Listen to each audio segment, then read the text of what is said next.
పాలమూరు ముద్దుబిడ్డ గల్లీ స్థాయి నుంచి జాతీయ స్థాయికి ఎదిగినటువంటి ఒక మహిళా నాయకురాలు. మనందరము జేజమ్మ అని పిలుచుకునేటువంటి మన అరుణమ్మ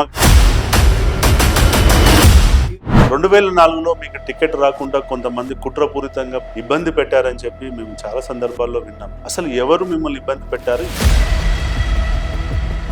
తండ్రికి కూతురికి ఎవరో ఒకరే మీరు డిసైడ్ చేసుకోండి అని.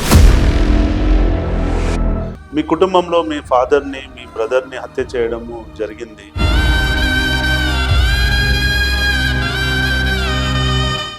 అసలు ఎందుకు ఈ హత్య చేయాల్సి వచ్చింది? అసలు దీనికి వెనకాల ఉన్నటువంటి కారణాలు ఏంటి? మా ఫాదర్ అక్కడక్కడనే కుప్పగూలిపోయింది. నేను బయలుదేరిపోతే అక్కడ పడున్నాడు. మా తమ్ముడు అట్లే కారులో ఉన్నోని కారులోనే కాదు. ఇంత త్యాగాలు చేసి మీరు వచ్చి ఇంత పోరాటాలు చేస్తున్నారు కానీ ఎందుకు వీళ్ళందరూ మిమ్మల్ని అణిచివేయాలని అహర్నిశలు ప్రయత్నిస్తున్నారు? నమస్తే మేడం. నమస్తే మా. 2004లో మీకు టికెట్ రాకుండా కొంతమంది కుట్రపూరితంగా ప్రవర్తించి మీకు మీ ఫాదర్కి టికెట్ రాకుండా మిమ్మల్ని ఇబ్బంది పెట్టారని చెప్పి మేము చాలా సందర్భాల్లో విన్నాం. అసలు ఎవరు మిమ్మల్ని ఇబ్బంది పెట్టారు? ఎందుకు మీకు టికెట్ రాకుండా చేశారు? దాని వెనకాల ఉన్నటువంటి కారణాలు చెప్పగలుగుతారు? చేస్తే మా ఫాదర్ 6 days మా ఫాదర్ కూడా అప్పుడు ఆయన కాంగ్రెస్ లో మేము కాంగ్రెస్ లోకి పోయినాం. జయపాల్ కూడా కాంగ్రెస్ లోకి వచ్చిండు, ఆయన కాంగ్రెస్ లోకి వచ్చిండు. సో ఆ తర్వాత ఆ రోజు ఆ 6 days లో నేను చాలా బలహీనం అయిపోయినా. చాలా ఇంకా బలహీనంగా ఉండేది. ఇప్పుడు బాగున్నా, అప్పుడు చాలా బలహీనంగా ఉండేది నేను. మా ఫాదర్ యాజ్ ఫాదర్ గా, తండ్రిగా చాలా ఆరాటపడిండు ఆయన.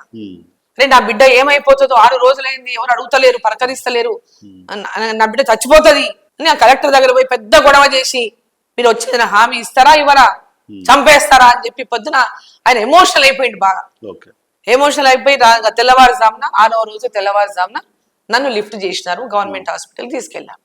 సో అంత జరిగిన తర్వాత కూడా మహబూబ్నగర్ జిల్లాలో కాంగ్రెస్ పార్టీ పూర్తిగా ఆ ఉద్యమాలతోనే బలపడింది.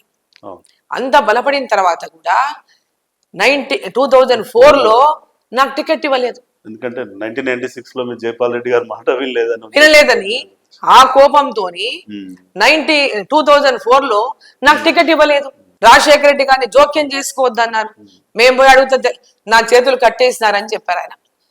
అరుణమ్మా నా చేతులు కట్టేసిండ్రమ్మా, నువ్వు గెలుస్తావు, నీకు అన్యాయం జరుగుతుంది అని చెప్పిండు ఆయన. అట్లా 2004లో ఇండిపెండెంట్ గా కంటెస్ట్ చేసినాను. మా ఫాదర్ కూడా ఇబ్బంది పెట్టిండు జయపాల్ రెడ్డి గారు. తండ్రి కూతురు, ఆయన పాలిటిక్స్ మా సంబంధమే లేదు. మేము ఆయన యాజ్ అ ఫాదర్ ఉండొచ్చు, ఆయన ఒక పొలిటికల్ గా ఉన్నారు, మా మామయ్యది ఇంకొక పొలిటికల్ కాబట్టి ఇక్కడ నుంచి అక్కడ కోడలుగా వెళ్ళాను. ఈయన నుంచి ఆయనకు రాలేదు రాజకీయం, ఆయన నుంచి ఈయనకు రాలేదు రాజకీయం. సో అయినప్పటికీ కూడా తండ్రికి కూతురికి ఎవరో ఒకరే మీరు డిసైడ్ చేసుకోండి అని మాట్లాడితే నేను ఇండిపెండెంట్ కంటెస్ట్ చేస్తా అని చెప్పి మా ఫాదర్ అది చివరి ఎలక్షన్ నేను పోటీ చేయను అని జయపాల్ రెడ్డి గారి దగ్గర అడుక్కునే పరిస్థితి కల్పించింది. మా ఫాదర్ కంటెస్ట్ చేసిండ్రు, నేను ఇండిపెండెంట్ కంటెస్ట్ చేసిన, ఇద్దరం గెలిచిన తర్వాత అసెంబ్లీకి ఇద్దరం కలిసి అసెంబ్లీలో అడుగు పెట్టినాం. మీ కుటుంబంలో మీ ఫాదర్ని మీ బ్రదర్ని హత్య చేయడము జరిగింది. అసలు ఎందుకు ఈ హత్య చేయాల్సి వచ్చింది? అసలు దీనికి వెనకాల ఉన్నటువంటి కారణాలు ఏంటి? అసలు మీ కుటుంబాన్ని ఎందుకు టార్గెట్ చేశారు నక్సలైట్లు? ఆ రోజు 15th ఆగస్టు చనిపోయిన రోజు మేమంతా కూడా అఫీషియల్ ప్రోగ్రామ్స్ లో పార్టిసిపేట్ అవుతున్నాం. కొన్ని డిస్ట్రిబ్యూషన్స్ అని ఉంటే అవన్నీ చేసి జస్ట్ నేను ఇంటికి వచ్చిన బోన్ చేసిన చేయి కడుక్కొని ఇంకా బాత్రూమ్ లకు పోతుంటే టీవీలలో వచ్చిందని ఎంబడే మాకు నా దగ్గర ఉన్న గన్మెన్ మేడం ఇట్లా సెట్ లో సార్ మీద కాల్పులైన వస్తుందని చెప్పిన తర్వాత అది షాక్, ఒక నిమిషం షాక్ అయిపోయింది. ఎందుకంటే ఆ 1 week 10 days నుంచి వాళ్ళు వార్నింగ్స్ ఇస్తూనే ఉన్నారు నక్సలైట్స్, చంపేస్తామని. మా ఫాదర్ పేరు, మా భర్త పేరు, నా పేరు, గురునాథ్ రెడ్డి పేరు, చిన్నారెడ్డి పేరు, వీళ్ళ పేర్ల మీద చంపుతాం, ఎమ్మెల్యేని చంపుతామని వాళ్ళు ఓపెన్ గా స్టేట్మెంట్ ఇచ్చిండ్రు. టీవీలలో వచ్చింది, పేపర్లలో వచ్చింది, అంతా వచ్చింది. అదంతా జరిగిన తర్వాత అది ఆ 15th ఆగస్ట్ రోజు మా ఫాదరు నారాయణపేటలో ఒక ప్రోగ్రామ్ లో పాల్గొంటున్న సందర్భంగా కాల్పులు జరిపిండ్రు. ఆ కాల్పుల్లో 12 మంది చనిపోయినరు. మా ఫాదర్ అక్కడక్కడనే కుప్పగూలిపోయిండు. నేను ఫోన్ రాగానే ఇమ్మీడియట్ గా బయలుదేరిపోతే అక్కడ పడున్నాడు. మా తమ్ముడు అట్లే కారులో ఉన్నోని కారులోనే కాల్చేసిండు, అట్లే కారులో ఫైర్ చేసిండు. సో ఇంకా అట్లే నేను పోయినాకనే బాడీస్ తీసిండు అక్కడి నుంచి. నేను పోయే వరకు బాడీస్ ముట్టుకోలేవాళ్ళు. నేను పోయిన తర్వాతనే ఇక బాడీస్ తీసి మా బ్రదర్ది, అంటే అక్కడ నేను దగ్గర పోయే వరకు కూడా మా బ్రదర్ చనిపోయినా నాకు తెలియదు. ఫాదర్ ఒకటే చనిపోయిండు. బ్రదర్ ని ఉస్మానియా షిఫ్ట్ చేస్తున్నా, నిమ్స్ షిఫ్ట్ చేస్తున్నా అని చెప్పాను. కానీ మధ్యలో ఉన్నప్పుడే తెలిసిపోయింది నాకు. కానీ ఇక మా మదర్కి ఎట్లా చెప్పాలా, మా ఫ్యామిలీకి ఎట్లా చెప్పాలా, ఎందుకంటే నేనే పెద్దదాన్ని ఇంట్లో. సో మీరు రాజకీయంగా కుటుంబం సాధించిన దానికంటే ఎక్కువ నష్టపోయిందే ఎక్కువ ఉంది మీ జీవితంలో ఎక్కడ చూసినా కానీ. మీరు చెప్తున్న విధానంలో చూసి ఇంత త్యాగాలు చేసి మీరు వచ్చి ఇంత పోరాటాలు చేస్తున్నా కానీ ఎందుకు వీళ్ళందరూ మిమ్మల్ని అణిచివేయాలని అహర్నిశలు ప్రయత్నిస్తున్నారంట? అంటే ప్రజల లోపల మాకున్నటువంటి ఆ పాపులారిటీ చూసి తట్టుకోలేకపోతున్నాను. అంటే జిల్లా వ్యాప్తంగా మా ఫ్యామిలీకి ఉన్నటువంటి కమిట్మెంట్ కానీ, ఆ సర్వీస్ కానీ, దాని పట్ల ప్రజలకు ఉన్నటువంటి విశ్వాసం కానీ, మా పాపులారిటీని తట్టుకోలేక ఏదో రకంగా అణిచివేయాలి, వీళ్ళని ఎదగనీయకూడదు అనేటటువంటి లక్ష్యంతో పనిచేసిండ్రు ఇంతకుముందు పెద్ద నాయకులు. 2009 లో మా ఫాదర్ చనిపోయినారు. 9 లో డీలిమిటేషన్ వచ్చింది. డీలిమిటేషన్ లో గద్వాల్ని, అలంపూర్ని తీసి నాగర్ కర్నూలు పార్లమెంట్ లో కేసింది. అది కూడా పెద్ద కుట్ర. ఎందుకంటే ఈ యొక్క రెండు ఫ్యామిలీలు ఇది అది ఉంటే వీళ్ళు స్ట్రాంగ్ ఉన్నారు, వీళ్ళని విడగొట్టాలా, విడగొట్టాలనే ఉద్దేశంతో అలంపూర్ని, గద్వాల్ని తీసి నాగర్ కర్నూలు కలిపారు. సరే, అయినప్పటికీ కూడా జిల్లా వ్యాప్తంగా పనిచేసిన మినిస్టర్ గా 2009 లో మంత్రి అయినా, నేను ఎమ్మెల్యే గెలిచిన, ప్రజలు నన్ను గెలిపించిండ్రు, ప్రాజెక్టులు పూర్తి చేసిన, టేకప్ చేసినామని ప్రజల విశ్వాసం ఉంచి నన్ను గెలిపించిండ్రు. గెలిపించిన తర్వాత ప్రాజెక్ట్ చిత్తతో పూర్తి చేసిన, 2012 లో నీళ్ళు ఇచ్చిన, 2013 లో భీమా, కల్వకుర్తి, నెట్టంపాడు అన్నిట్లో నీళ్ళు ఇప్పించినాము. మా ఫాదర్ కూడా కల ఒకటే ఉండేది, భీమా భీమా భీమా అనేటోడు ఎప్పుడు మా ఫాదర్. జయమ్మ చెరువు, జయమ్మ చెరువు, జయమ్మ చెరువు, నారాయణపేట జయమ్మ చెరువు, నీళ్ళు ఇయ్యాలా, నీళ్ళు ఇయ్యాలా, అది ఆయన యొక్క విజన్. అది ఈరోజు పిట్ట ఏమంటారు, చిలక పలుకులు పలుకుతున్నారు వచ్చిన వాళ్ళు, దాని గురించి తెలియదు, దాని బ్యాక్గ్రౌండ్ తెలియదు, మా ఫ్యామిలీ సాక్రిఫైసెస్ తెలియదు. అక్కడికి వచ్చి ఏది పడితే అది మాట్లాడుతున్నారు నాయకులు, ఈరోజు ఉన్నటువంటి నాయకులు. అసలు జిల్లా కోసము పోరాట అంటే ఏ అభివృద్ధి చేసినా వీళ్ళ పాత్ర లేదు, వీళ్ళ త్యాగాలు లేవు, వీళ్ళ శ్రమ లేదు, ఏది లేదు. ఈ రోజు కేవలం అరుణమ్మని ఓడగొట్టాలి, ఆయన ఉన్నంత కాలం నన్ను ఓడగొట్టాలని చేసిండ్రు.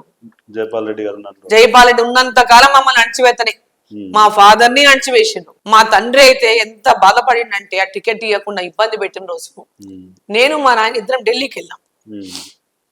ఇప్పుడు 2004 టికెట్ కోసం మాకు ఒకరు ఫోన్ చేసిండ్రు, ఒక వెల్ విషర్ ఫోన్ చేసి, మీ ఇద్దరు టికెట్లు కట్ అవుతున్నాయి, జైపాల్ రెడ్డి దగ్గర పోకపోతే అన్నారు. ఎందుకు కట్ అవుతాయి, మేము ఇంత పని చేసినాం జిల్లాలో, మా ఎందుకు కట్ అయితేనా? లేదు లేదు, మీరు పోకపోతే టీఆర్ఎస్కి వెళ్ళిపోతున్నాయి అన్నాడు.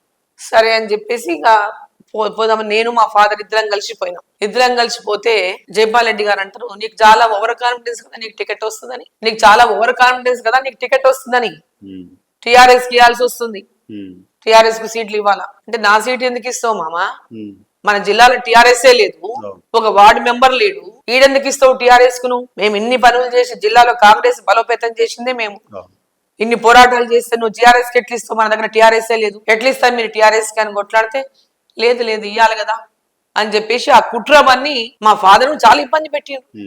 మా ఫాదర్ కళ్ళ నీళ్లు పెట్టుకున్నాడు. సో అప్పటి నుంచి మా ఫ్యామిలీని అణచివేయడానికి జైపాల్ రెడ్డి గారు చేసిండ్రు. కల్వకుర్తిల ప్రమేయం పెద్ద ఎత్తున ఉన్నది మా యొక్క ఫ్యామిలీని కష్టాలు. ఇప్పుడు రేవంత్ రెడ్డి గారు వచ్చిండ్రు, జైపాల్ రెడ్డి గారు అల్లుడు, ఆయన కొడంగల్కి వచ్చిండ్రు, ముఖ్యమంత్రి అయ్యిండ్రు, మా ప్రాంతంలోనే ముఖ్యమంత్రి అయ్యిండ్రు. జైపాల్ రెడ్డి వచ్చిండ్రు, మా ప్రాంతంలోనే ఎంపీ అయ్యిండు, కేంద్ర మంత్రి అయ్యిండు.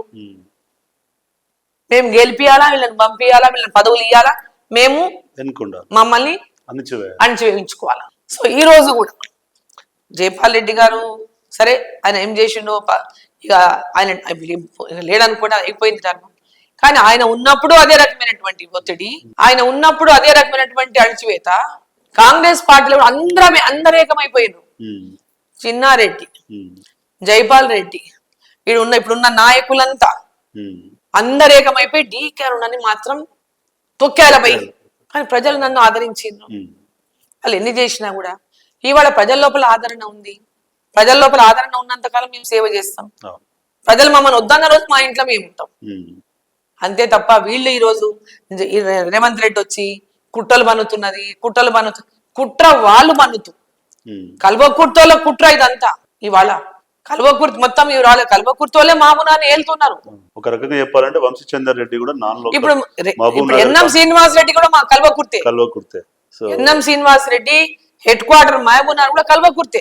వాడిని గతంలో ఒకసారి ఎమ్మెల్యే చేసిండ్రు, మళ్ళీ ఇప్పుడు ఎమ్మెల్యేకి గెలిపించిండ్రు. అరే నేనెందుకు ఉండొద్దు భయ్, నేనెందుకు గెలవద్దు, నా ప్రజలు నన్నెందుకు గెలిపియొద్దు, వాళ్ళ ఆడబిడ్డను ఎందుకు గెలిపియొద్దు, వాళ్ళ కోసం ఇంత పని చేసేటటువంటి ఆమెని వాళ్ళు ఎందుకు గెలిపియొద్దు?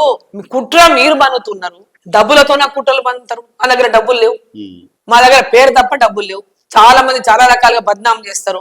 ఆ వ్యాపారాలు చేసిండు, వీళ్ళు ఈ వ్యాపారాలు చేసిండు, భరత్ సింహారెడ్డి ఇట్లా చేసిండు, అట్లా ఆయన వస్తాడు, ఈయన వస్తాడు, ఇదేదో చేసేస్తాడు. జిల్లాలో ఇప్పటిదాకా మాకు మేము ఎవ్వరికి ఏం చేసింది లేదు. కేవలం పడరానటువంటి శత్రువులు పుట్టించేటటువంటి మాటలు తప్ప మా వల్ల వేల కుటుంబాలు బాగుపడ్డాయి తప్ప ఏ కుటుంబం నష్టపోలే మా వల్ల. కొన్ని వందల కుటుంబాలు ఈ రోజు వాళ్ళ ఇళ్లలో ఇవాళ అన్ని రకాలుగా బాగున్నారంటే మా యొక్క సహాయ సహకారాలు ఉన్నాయి. పరసింహారెడ్డి సహాయ సహకారాలు ఎన్నో కుటుంబాలకు చేసిండు. తను 100 రూపాయలు సంపాదిస్తే 90 రూపాయలు సర్వీస్, 90 రూపాయలు ప్రజల కోసం ఖర్చు పెట్టిండు. ఈ రోజు ఏదేదో మాట్లాడతారు, ఎవడంటే వాడే ఏమంటే అదే నోటికి వచ్చింది వరులుతుంటాడు. మాట్లాడితే బంగళ బంగళ అంటారు.